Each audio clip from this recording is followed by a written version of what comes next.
السلام علیکم دوستو حضرت محمد صلی اللہ علیہ وسلم اپنی گناہگار امت کی کس طرح سفارش فرمائیں گے اور جو مسلمان اپنے گناہ کی وجہ سے جہنم میں ہوں گے انہیں کس طرح جہنم سے نکالا جائے گا۔ تو ناظرین، آج کی اس ویڈیو میں حضور صلی اللہ علیہ وسلم کی سفارش کے بارے میں ہے۔ محترم ناظرین، جب زمین پر اللہ کا نام لینے والا کوئی نہیں بچے گا اور پوری دھرتی مشرکوں سے بھر جائے گی، تب اللہ تعالی حضرت اسرافیل علیہ السلام کو حکم دے گا کہ سور پھونک دو۔ اللہ تعالی نے قرآن کریم میں کئی جگہ قیامت کے دن کے بھینکر منظر کی ذکر فرمایا ہے۔ ان میں سب سے بڑی اور ڈراونا منظر وہ ہوگا جب حضرت اسرافیل علیہ السلام کو سور پھونکنے کا حکم ملے گا۔ سور پھونکنا ایسا واقعہ ہوگا کہ آسمان اور زمین کی ہر مخلوق کانپ اٹھے گی۔ اللہ تعالیٰ قرآن مجید میں فرماتے ہیں اور سور پھونکا جائے گا، جو کچھ آسمان میں ہے اور جو کچھ زمین میں ہے سب بے ہوش ہو جائیں گے سوائے ان کے جسے اللہ چاہے۔ یہ پہلا سور دنیا کے ختم ہونے کا پہلا آواز ہوگا۔ پہاڑ ٹکڑے ٹکڑے ہو جائیں گے، سمندر ابل پڑے گی اور آسمان پھٹ جائے گا، ہر چیز تباہی ہو جائے گی۔ پھر اللہ کے حکم سے دوسرے سور پھونکا جائے گا۔ وہ لمحہ ہوگا جب زمین اپنے اندر چھپے ہوئے تمام مرد اور عورت کو دوبارہ باہر نکالا ہوگا۔ رسول اللہ صلی اللہ علیہ وسلم نے فرمایا، پھر اللہ آسمان سے پانی برسائے گا اور لوگ اس سے ایسے اگیں گے جیسے زمین سے ہری گھاس اگتے ہیں۔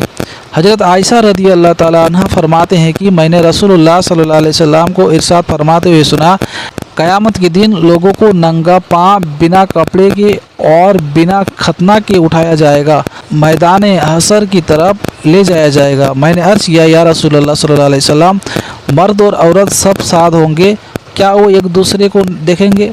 آپ صلی اللہ علیہ وسلم نے ارشاد فرمایا، اے عائشہ، معاملہ اتنا سخت ہوگا کسی کو ان کی طرف دھیان ہی نہیں جائے گی۔ لوگ قبر سے اٹھیں گے تو زمین کو بالکل سمتل کر دیا جائے گا، سورج کو بہت قریب کر دیا جائے گا اور ڈر اور پریشانی کا ایسا عالم ہوگا کہ ہر انسان اپنے نیکیوں اور گناہ کے انجام میں ڈوبے ہوں گے۔ جب لوگوں کو دوبارہ زندہ کیا جائے گا تو وہ موجودہ زمین ختم ہو چکی ہوگی۔ اللہ تعالیٰ ایک نئے آسمان پیدا فرمائیں گے اور زمین بالکل سفید اور سمتل ہوں گے، نہ اس پر پہاڑ ہوگا، نہ پیڑ، نہ گڈھے۔ پھر تمام لوگ میدان حشر کی طرف چل پڑیں گے۔ حدیث میں آتا ہے کہ لوگ الگ الگ حالتوں میں ہوں گے۔ کچھ لوگ اونچے سواری پر ہوں گے، یہ وہ لوگ ہوں گے جو دنیا میں اللہ کے نیک بندے تھے۔ کچھ لوگ پیدل چلنے والے ہوں گے، یہ وہ لوگ ہوں گے جو زیادہ تر توحید ہوں گے۔ کچھ لوگ پیدل چل رہے ہوں گے، یہ عام لوگوں کی زیادہ تر تعداد ہوں گے۔ کچھ لوگ گھٹنے کی بل گھسٹتے ہوئے آئیں گے، یہ وہ لوگ ہوں گے جس کی نیکیاں کم اور گناہ زیادہ ہوں گے، اور کچھ لوگ چہرے کے بل گھسٹتے جائیں گے۔ رسول صلی اللہ علیہ وسلم نے فرمایا، قیامت کے دن سورج کو مخلوق کے اتنے قریب کر دیا جائے گا کہ وہ اس سے 1 میل کی دوری پر ہوں گے۔ لوگ اپنے اپنے عمل کے مطابق پسینہ میں ڈوبے ہوں گے۔ کسی کا پسینہ ٹخنوں تک ہوگا، کسی کا گھٹنے تک، کسی کا کمر تک، اور کچھ لوگ ایسے ہوں گے جس کا پسینہ لگام کی طرح منہ تک پہنچ جائے گا۔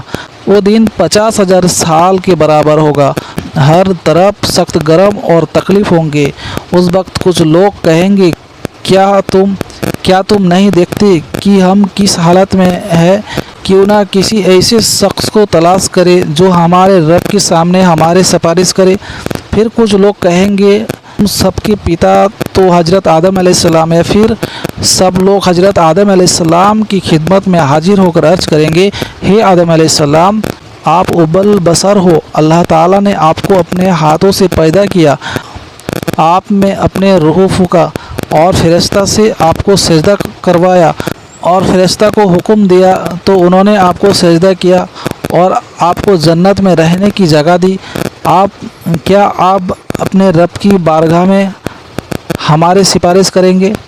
کیا آپ نہیں دیکھتے کہ ہم کس مشکل میں ہیں اور ہم پر کتنے بڑے تکلیف آ گئے ہیں؟ حضرت آدم علیہ السلام فرمائیں گے، میرے رب نے آج ایسا غضب فرمایا ہے میرے رب نے آج ایسا گجب فرمایا ہے، نہ ایسا پہلے کبھی فرمایا، آئندہ فرمائیں گے۔ اس نے مجھے ایک درخت کا پھل کھانے سے منع کیا تھا، تو مجھ سے ان کا حق کی تعلیم میں غلطی ہو گئی، اسی لیے مجھے اپنی جان کی فکر ہے۔ تم کسی اور کے پاس جاؤ، تم حضرت نوح علیہ السلام کے پاس جاؤ، پھر لوگ حضرت نوح علیہ السلام کی بارگاہ میں حاضر ہو کر عرض کریں گے، ہے سیدنا نوح، آپ اہل زمین کے سب سے پہلے رسول ہیں۔ اللہ تعالیٰ نے آپ کو عبداً شکورا یعنی شکر گزار بندہ کہا ہے۔ کیا آپ نہیں دیکھتے کہ ہم کس مصیبت میں ہیں؟ کیا آپ نہیں دیکھتے کہ ہم کس مشکل کی حالت میں ہیں اور ہم پر کتنی بڑی تکلیف آ چکے ہیں؟ کیا آپ اپنے رب کی بارگاہ میں ہماری سفارش کریں گے؟ وہ فرمائیں گے، میرے رب نے آج ایسا گجب فرمایا ہے کہ نہ پہلے کبھی ایسے فرمایا، نہ آئندہ ایسا فرمائیں گے۔ مجھے اپنی جان کی فکر ہے، مجھے اپنی حفاظت کی پرواہ ہے، اس لیے تم کسی اور نبی کے پاس جاؤ۔ پھر سب لوگ حضرت ابراہیم علیہ السلام اور حضرت موسیٰ علیہ السلام اور تمام انبیاء علیہ السلام کے پاس جائیں گے، لیکن کوئی بھی سفارش نہیں کر پائے گا۔ ہر کسی کو اپنا جان کی فکر ہوگی۔ آخر میں جب لوگ حضرت عیسیٰ علیہ السلام کے پاس آئیں گے تو حضرت عیسیٰ علیہ السلام فرمائیں گے، حضرت محمد علیہ السلام کے پاس جاؤ۔ حضور صلی اللہ علیہ وسلم فرماتے ہیں کہ لوگ میرے پاس آئیں گے اور عرض کریں گے، ہے محمد صلی اللہ علیہ وسلم، آپ اللہ تعالیٰ کے رسول اور سب سے آخری پیغمبر ہو، اور اللہ تعالیٰ نے آپ کو پہلے اور بعد کے تمام گناہوں سے پاک رکھا ہے۔ آپ اپنے رب کی بارگاہ میں ہماری سفارش کیجیے۔ کیا آپ نہیں دیکھ رہے ہو کہ ہم کس حالت میں پہنچ گئے ہیں؟ حضور صلی اللہ علیہ وسلم نے ارشاد فرمایا، میں آگے بڑھوں گا اور عرش کے نیچے پہنچ کر اپنے رب کے سامنے سجدہ رنج ہو جاؤں گا۔ پھر اللہ تعالیٰ مجھ پر اپنی حمد اور ثنا اور حسن تعریف کی ایسے کلمات کھولیں گے جو مجھ سے پہلے کسی اور پر نہیں کھولے گئے تھے۔ پھر کہا جائے گا، ہے محمد، اپنے سر اٹھاؤ، سوال کیجئے، آپ کو عطا کیا جائے گا، اور سفارش کیجئے، آپ کی سفارش قبول کی جائے گی، میری سفارش قبول ہو جائے گی، اور پھر اللہ تعالیٰ حساب کتاب شروع فرمائیں گے۔ ابن کثیر رحمۃ اللہ علیہ تفسیر میں لکھتے ہیں کہ تم سے اللہ تعالیٰ کی نعمت پر شکر کے بارے میں پوچھا جائے گا کہ اللہ تعالیٰ نے تمہیں صحت، امن اور رزق جیسے نعمت عطا کی، تو تم نے ان کے بدلے میں اللہ تعالیٰ کا کتنا شکر ادا کیا اور اس کے بدلے اور ان کی بندگی کیسے کی؟ حضرت ابو برزہ اسلمی رضی اللہ تعالیٰ عنہ روایت کرتے ہیں کہ رسول اللہ صلی اللہ علیہ وسلم نے ارشاد فرمایا، قیامت کے دن بندے کے قدم اس وقت تک اللہ تعالیٰ کے حکم سے ہٹ نہیں سکتے جب تک ان سے 5 باتوں کے بارے میں سوال نہ کر لیا جائے۔ اپنی عمر کہاں گزاری، اپنی زبان کہاں خرچ کیے، اپنے مال کہاں سے کمایا اور کہاں خرچ کیا، اور اپنے علم پر کتنے عمل کیا۔ یہ سوالات اس بات کو یاد دلاتا ہے کہ دنیا میں ملے ہوئے ہر نعمت، وقت اور موقع ایک امانت ہے، اور ان کا حساب اللہ تعالیٰ کے حکم سے دینا پڑے گا۔ روایت میں آتا ہے کہ قیامت کے دن بندے سے سب سے پہلے حساب ہوگا نماز کے بارے میں ہوگا۔ جس کا نماز صحیح ہوگا وہ کامیابی ہوگا۔ جب بندے کے عمل کا حساب کتاب پورا ہو جائے گا تو ہر بندے کو سارے عمل پر مشتمل ایک کتاب دی جائے گی۔ مومن کی عزت کے طور پر ان کا عمل نامہ دائیں ہاتھ میں دیا جائے گا، جس کو وہ قیامت کے دن بہت خوشی اور کامیابی ہوں گے۔ جسے اپنی عمل نامہ دائیں ہاتھ میں دیا جائے گا، ان کا حصہ بہت آسانی سے لیا جائے گا اور وہ اپنے گھر والے کی طرف خوشی خوشی لوٹے گا۔ لیکن کافر، منافق اور گمراہ لوگوں کو ان کا عمل نامہ ان کے پیٹھ کے پیچھے سے بائیں ہاتھ میں دیا جائے گا۔ اللہ تعالیٰ فرماتے ہیں، جسے ان کا عمل نامہ پیچھے سے دیا جائے گا، وہ موت کو پکارے گا اور بھڑکتی ہوئی جہنم میں داخل ہوگا۔ جب حساب کتاب ختم ہو جائے گا، عمل نامہ بانٹے دیے جائیں گے، تو ان کے بعد عمل کا وزن ہوگا۔ عمل تولنے کے لیے ایک ترازو ہوگا جس کا 2 پلہ ہوگا، اس میں بندے کے عمل تولے جائیں گے۔ وہ ترازو اتنا عظیم ہوگا کہ ان کی اصل حقیقت کا اندازہ اللہ تعالیٰ کے سوا کوئی نہیں لگا سکتا۔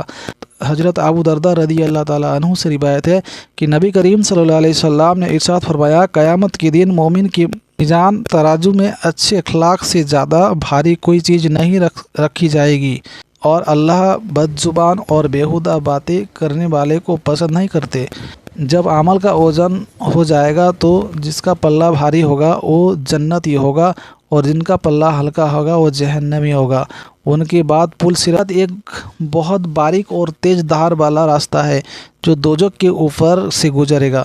قیامت کے دن ہر انسان کو اس سے گزرنا ہوگا۔ حدیث میں آتا ہے کہ وہ راستہ بال سے بھی زیادہ باریک اور تلوار سے بھی زیادہ تیز ہوگا۔ مومن اپنے ایمان اور عمل کی روشنی کے مطابق اس سے گزرے گا، کچھ بجلی کی طرح، کچھ ہوا کی طرح، کچھ دوڑتے ہوئے، کچھ چلتے ہوئے اور کچھ گھسٹتے ہوئے۔ مومن جنت میں داخل ہو جائے گا اور منافق اور کافر پل صراط سے پھسل کر دوزخ میں گر پڑے گا۔ حضرت عبداللہ بن عباس رضی اللہ عنہ روایت ہے کہ نبی کریم صلی اللہ علیہ وسلم نے ارشاد فرمایا، قیامت کے دن تمام انبیاء کرام کے سونے کے ممبر لگائے جائیں گے اور وہ ان پر بیٹھیں گے، لیکن میرا ممبر خالی رہے گا۔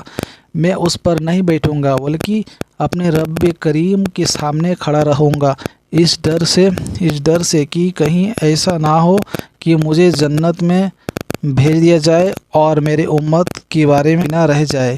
پھر میں عرض کروں گا، اے میرے رب، میرے امت۔ اللہ تعالیٰ فرمائیں گے، اے محمد صلی اللہ علیہ وسلم، آپ کیا چاہتے ہو کہ میں آپ کے امت کے ساتھ کیسے سلوک کروں؟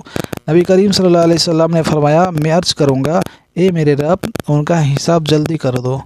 پھر انہیں بلایا جائے گا اور ان کا حساب ہوگا۔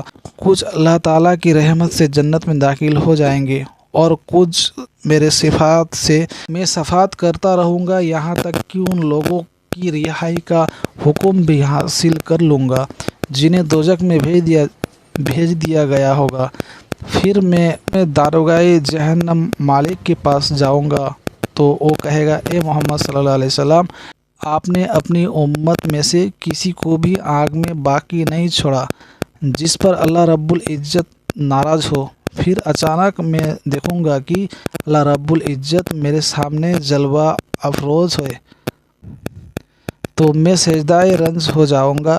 اللہ تعالیٰ فرمائیں گے، محمد صلی اللہ علیہ وسلم، اپنا سر اٹھاؤ، بات کیجئے، کہیے آپ کی بات قبول کی جائے گی، آپ کی شفاعت قبول کی جائے گی۔ میں عرض کروں گا، میرے امت۔ اللہ تعالیٰ فرمائیں گے، اپنی امت کے پاس جائیے اور جس کے دل میں رائے کے دانے کے برابر بھی ایمان ہو اسے جنت میں داخل کر دیجیے۔